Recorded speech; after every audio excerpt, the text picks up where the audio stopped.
Salut à tous, bienvenue sur Radio Roison, c'est Romain et on se retrouve comme chaque dimanche sur Facebook et Twitch désormais pour l'émission des supporters rennais. Ce soir de débrief est un soir de première place puisque suite à notre victoire 3-0 hier à Geoffroy Guichard, nos Rennais étaient sûrs d'être seuls en tête de la Ligue 1 aujourd'hui. Seule équipe encore invaincue avec le LOSC après 5 journées, les hommes de Julien Stéphan nous ont offert un spectacle inédit et on s'en lasse pas. En attendant le tirage au sort de la Ligue des Champions, nous allons en parler ce soir d'ailleurs. Je vous propose de revenir sur cette semaine mouvementée.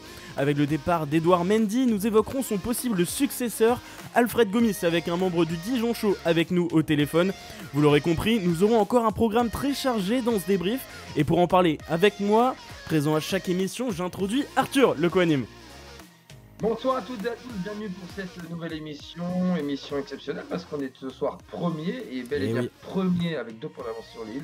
Exactement. Vous êtes toutes et tous en forme parce qu'on est prêt à vibrer avec vous là ce soir, poser vos questions et partager, c'est important Romain, partager à fond. Ouais, merci à tous, vous êtes énormément présents depuis ce début de saison, on déglingue à peu près tous les scores, nos records, tout ça, et continuez, vraiment c'est grâce à vous, vous partagez en masse, vous commentez à fond, donc n'hésitez pas vraiment à partager sur vos réseaux Facebook, Twitter, sur Instagram, le live Twitch ou le live Facebook, donc merci à vous, vraiment. Arthur, on en parlait la semaine dernière, ça y est, défaite au BFK, la moustache va sauter ?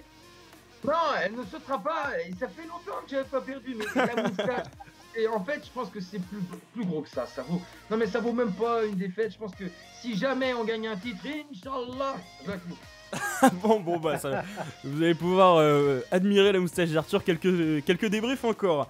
Devenue la coqueluche des réseaux sociaux, elle épate et met tout le monde d'accord suite à ses performances. Elle est un peu notre Kamavinga à nous, mais avec quelques années de plus tout de même. Je parle bien sûr de Mel, comment tu vas ? Ça va très bien, merci. Quelle présentation. Incroyable, ça va la forme ? Oui, très bien. Je vais même te dire que je suis dans un état un petit peu euphorisant depuis hier soir. C'est vrai ? Ça va peut-être retomber quand la semaine va commencer, mais non, je suis hyper contente et j'ai passé un très très bon week-end qui continue ce soir avec vous. Ça me fait bien plaisir puisque ça faisait longtemps que j'étais pas venue, donc c'est chouette. Et oui, c'est vrai, tu fais ta rentrée, toi aussi. Oui.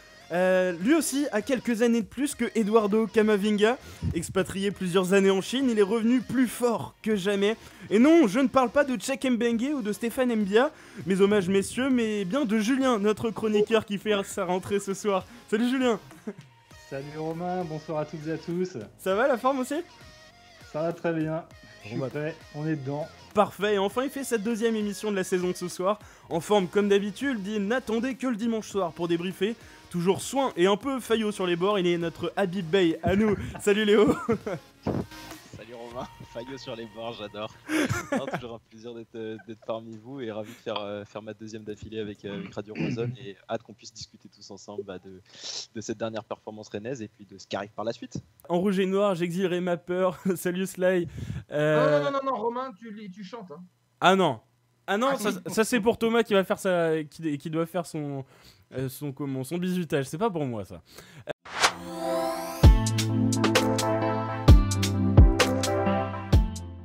Je trouve ça assez difficile de sortir des tops parce que j'ai vraiment trouvé quasi toute l'équipe au top.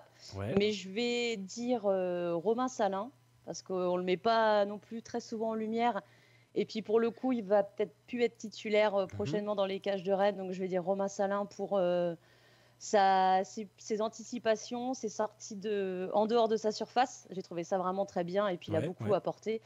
Et puis en deuxième, je vais en citer 2, mais je vais faire un bloc avec la charnière centrale de Rennes, Da Silva Aguerd, que je trouve qui a été vraiment exceptionnelle sur ce match-là et qui en plus, je la trouve très performante depuis le début de saison. Donc c'est eux que je choisirais pour ces tops.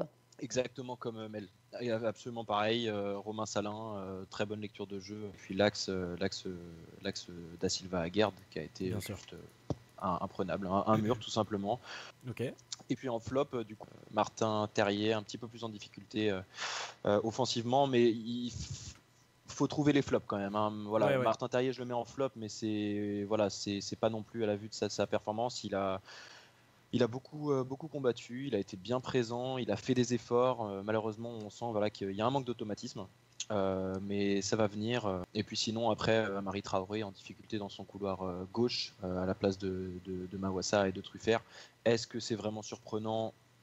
Voilà, on peut lui accorder le fait d'être à gauche en circonstances atténuantes, hein, mais c'est un joueur pro. Il est quand même peut-être, je pense, capable de s'adapter un petit peu plus vite. Eh ben, écoute, je vais rejoindre Léo aussi sur ses flops. Pedro qui nous dit très joli rideau, Julien. Oui, merci beaucoup. Je les ai mis pour ça d'ailleurs. J'avais les mêmes sur la table de ma grand-mère. C'est ce que j'allais dire. Justement, Julien, tes top flops. Mes rideaux, justement. Je vais pas être original, mais j'ai mis Salin aussi, moi, mais pour son état d'esprit général. J'ai adoré ce qu'il a dit en conf quand il a dit que même s'il faisait 5, 10 ou 15 matchs, pour lui, c'était pas important, c'était vraiment l'équipe qui comptait. C'est des joueurs comme ça dont on a besoin. Exactement. Donc, et puis je trouve qu'il assure, il fait vraiment le taf. Donc, Salin pour ça. Et puis, je vais changer un peu. J'avais mis aussi Aguerd et Da Silva, mais on peut dire Guirassy parce que franchement, il vient d'arriver. Il est performant tout de suite. Ouais. Donc, je trouve que c'est très, très bien. Et puis, dans les flops, Traoré, forcément, mais comme vous l'avez dit, il était sur son côté, pas sur son côté, justement, il était à gauche. Donc, ça s'explique. Et puis, pour changer, par contre, en deuxième flop, moi, je vais mettre Niang, même s'il n'a pas joué. Mais justement, je trouve que c'est dommage. Il pourrait nous être utile. Il revient de blessure, non, Niang ? Ouais, ils disent qu'il est blessé, mais bon. On peut pas vraiment se fier à autre chose. Hein. Ouais, mais je suis pas convaincu de ça. Je pense qu'il y a autre chose que la blessure. Vincent qui dit chambre pas, Romain, t'es néon, on dirait Luna Park, ça va pas ou quoi ? J'ai fait un décor tout neuf. Attends, mais on voit pas avec la caméra parce qu'elle est pas de super qualité, mais il y a un beau on-air en haut là-bas, il est magnifique. Mais t'inquiète pas. Il y a un endroit près de la gare à Rennes qui ressemble un peu à ce que t'as mis, effectivement. En décembre et janvier. Moi, je voulais mettre Julien Stéphan, qui a eu d'ailleurs la meilleure note sur les notes Radio Roanne, on va en parler un petit peu. 8,1 pour Julien Stéphan, mais il a fait des choix forts, il a fait le choix de mettre Amari Traoré à gauche, il a fait des changements qui étaient très intéressants, il a fait un choix fort en mettant quand même Romain Del Castillo à la place de Rafinha. Mine de rien, Del Castillo, il a été efficace puisqu'il a fait sa première passe décisive de la saison, il a débloqué son compteur stat. Ensuite, il fait rentrer Rafinha qui est aussi, lui, décisif avec Adrien Hunou.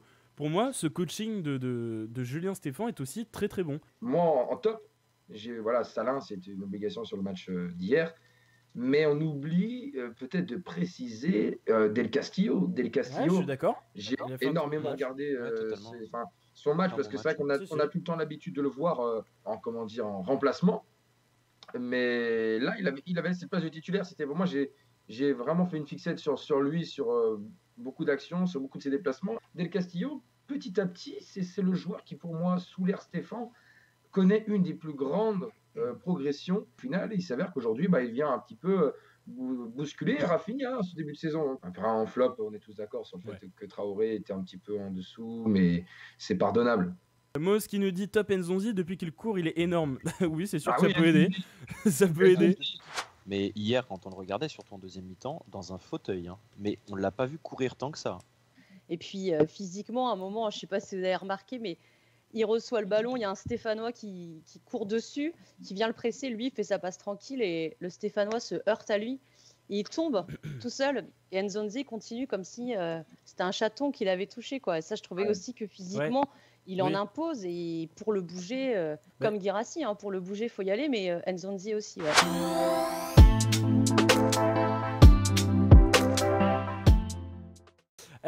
On va parler un petit peu du calendrier. Je sais pas si vous êtes au courant des 4 prochains matchs. On affronte Reims, on affronte Angers, on affronte Dijon, on affronte Brest. Alors, pas dans le bon ordre, mais ces 4 matchs, franchement, c'est un calendrier abordable. On va pas dire le contraire, Arthur. Oui, totalement. On en parlait tout à l'heure. Romain, c'est vrai que les matchs qui arrivent doivent être 4 sur 4. On n'a pas le choix. Aujourd'hui, c'est pas qu'on se donne une image de rien. Je reprends les propos de Holweck. Faut pas se donner une image qui n'est pas la nôtre, certes. D'être premier comme ça, de se dire les gars, il y en a, j'entends déjà, ils vont dire on va faire une Leicester, machin. Oh, tranquille, 5 journées, on a certes gagné et fait des résultats très très intéressants. Les 4 prochains matchs vont être déterminants. On a Pedro qui nous dit ok, ça fait 2 fois que je suis d'accord avec Arthur, en 10 minutes je fais le prendre ma température.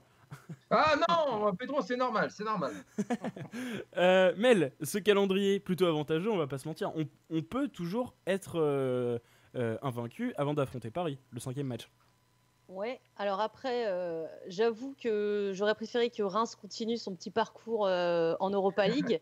Là, je les trouve moins forts. Et puis, offensivement, contre Monaco, le premier match, ils mènent 2-0 au bout de 20 minutes. Offensivement, c'était très bon. Puis derrière, après, ça s'écroule un petit peu. Ouais, ce match était Maintenant, bon. on sait aussi que c'est un peu une bête noire pour nous. Donc, on verra bien ce qui va se passer. C'est pour ça, à prendre avec des pincettes. Mais heureusement qu'ils ont Rajkovic, parce que sincèrement, je donnerais pas très très cher de leur peau cette année. Bah oui, il faut faire attention quand même, je pense, au relâchement quand on va jouer contre ces équipes-là, parce que forcément, psychologiquement, on va se dire que c'est très abordable, hein, peut-être les joueurs aussi.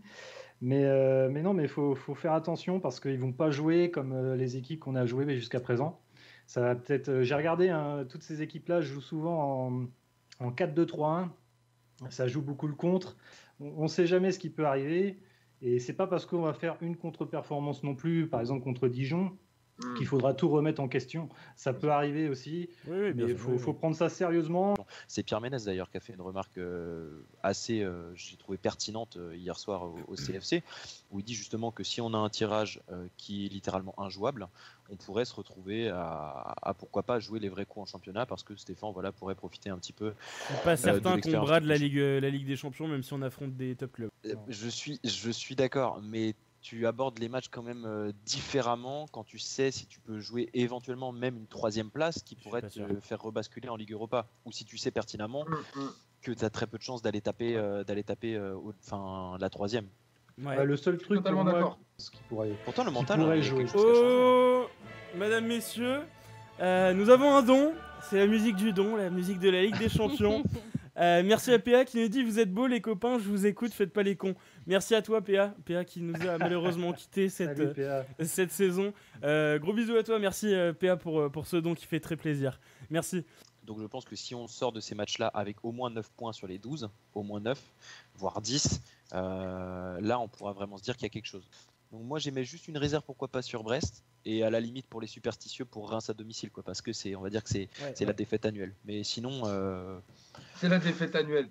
Voilà, c'est la défaite annuelle. Mais sinon c'est vrai, on va tomber tous d'accord pour dire que normalement c'est 9 voire 10 sur 12. C'est le contexte Covid actuel qui est compliqué. Ouais. Toi tu disais justement c'est inévitable, si on perd Nzonzi par exemple, on verra pas la même équipe. Je suis totalement d'accord avec toi. T'imagines, on perd Nzonzi, tu vois, on n'est pas à l'abri justement de ce petit. Mais d'un autre côté, on pourra pas se dire, on pourra pas forcément mettre toute la faute sur cette absence-là. Tu vois, je sais pas totalement, parce que notre force, mais si totalement, parce que notre force justement, si on remporte ce match avec 1, 2 ou 3 absents, on ne sait pas. Ce sera en fait de remplacer ces absents et pas les faire oublier sur un match et de remporter ces confrontations. Là, on pourra vraiment dire ok, c'est que derrière ça gère et que malgré les absences, Rennes est vraiment au-dessus. J'ai une question pour vous. Est-ce que la force de Rennes en ce début de saison et qui peut encore nous porter, c'est pas le fait que justement on pète pas plus haut que notre vous avez compris. Vas-y, jusqu'au bout. On pète pas plus haut que notre cul, on reste lucide. Voilà, on est Rennes et finalement on se met pas la pression, on est totalement dans la position d'outsider sans pression. Ouais, après je pense aussi que c'est l'équipe qui a monté Stéphane en fait, c'est le profil des joueurs qui recrutent, qui l'utilisent. Je trouve que c'est ce qui est le plus remarquable avec ce qu'il fait en fait en ce moment.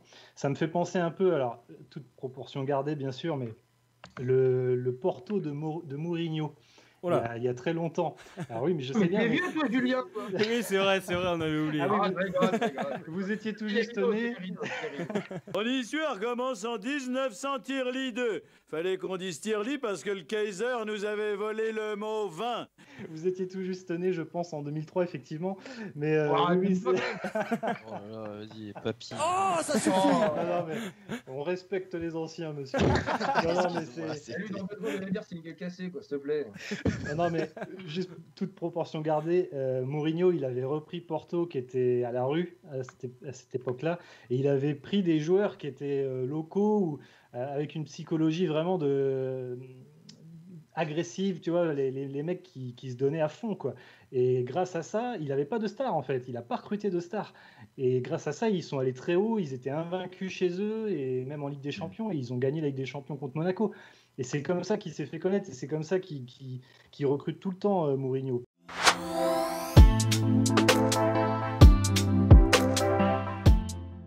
Le départ d'Edouard Mendy, forcément très dommageable, Léo.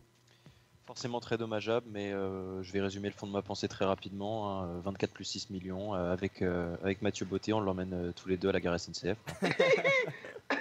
Il ne voit que des chiffres. Il ne voit que des chiffres. On pouvait pas cracher là-dessus, c'était impossible.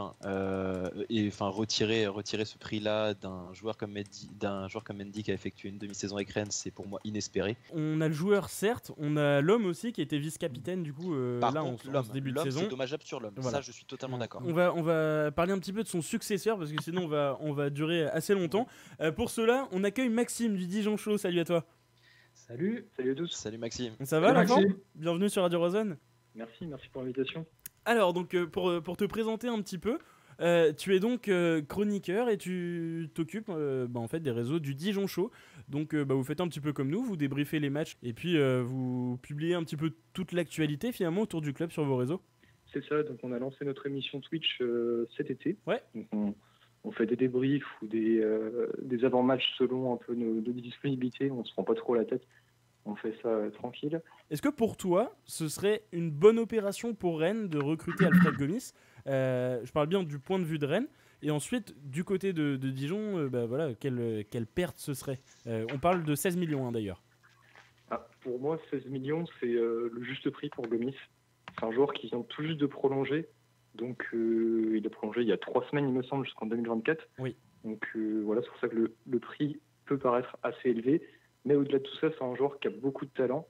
Donc la saison dernière, on pouvait compter sur lui. Je pense que c'est en très très grande partie grâce à lui qu'on est maintenu et qu'on est encore au Ligue 1 aujourd'hui.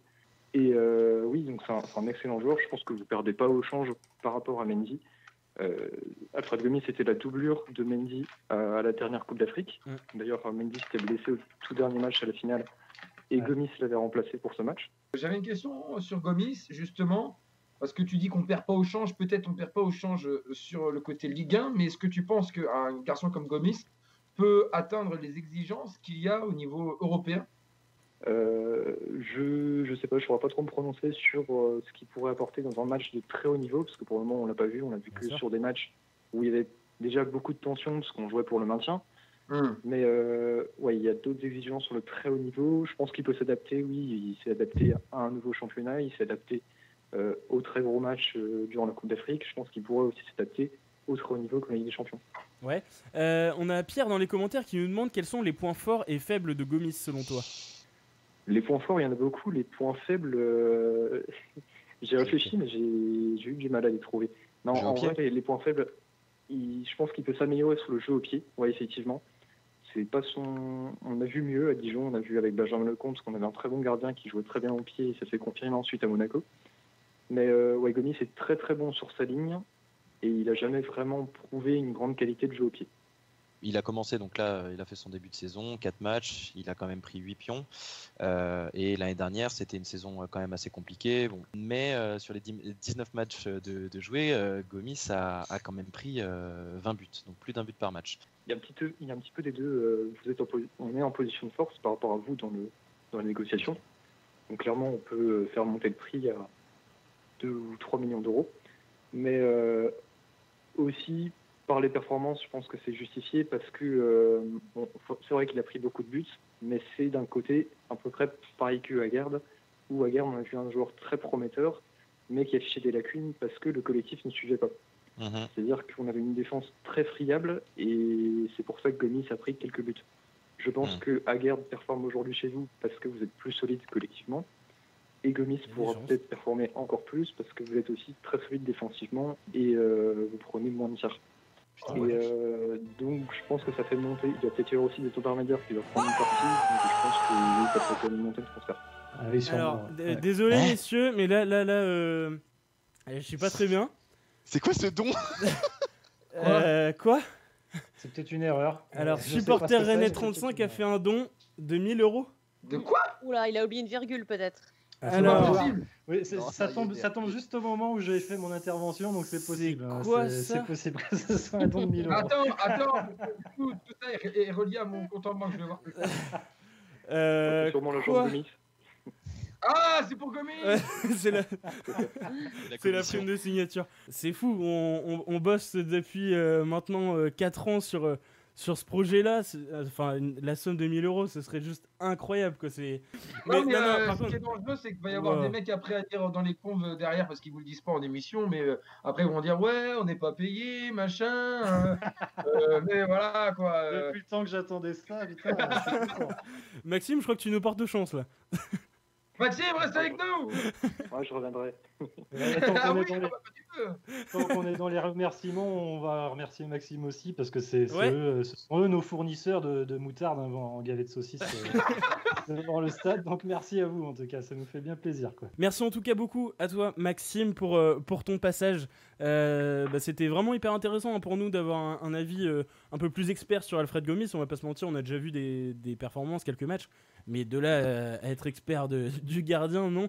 Donc merci beaucoup à toi Maxime. Encore merci pour votre invitation et puis bonne saison et puis à très bientôt parce que le bilan arrive bientôt. On va se retrouver très très bientôt. Merci, merci à toi. Salut à Maxime. bientôt. Salut. Romain, oui. Je discute avec Vincent là. Je suis pas bien. Je dis salut Vincent. Et moi aussi. Dis-moi que tu t'es trompé ou tu es fou. J'ai envoyé un message là. Il veut rester discret et je comprends qu'il souhaite rester discret, mais il m'a juste répondu, je donne juste sa réponse. Vas-y. Je suis pas fou, juste amoureux du Stade Rennais et de Radio Roison. Faites-en bon usage, donc on te remercie mais 1000 fois. Merci beaucoup. C'est incroyable et remerciez-le aussi dans les commentaires. Parce que forcément, c'est énorme. Je vais pouvoir refaire mes rideaux aussi, peut-être du coup. Non mais vraiment Romain a totalement résumé. C'était pas prévu au programme. Ah non. Et ce genre de choses. Là c'est exceptionnel. Ça va considérablement avancer des projets qui sont en cours et l'achat de matériel pour améliorer encore cette émission.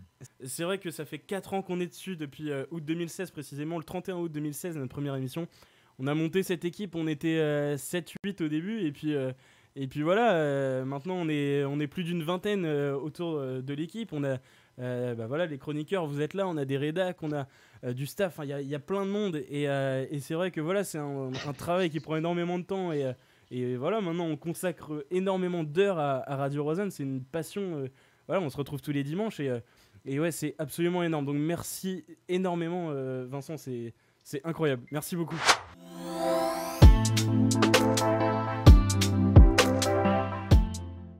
Alors, mesdames, messieurs, quelles équipes voudriez-vous tirer ? Julien, on en a un petit peu parlé cet après-midi, tu avais anticipé ma question. Est-ce que tu as préparé ta poule ?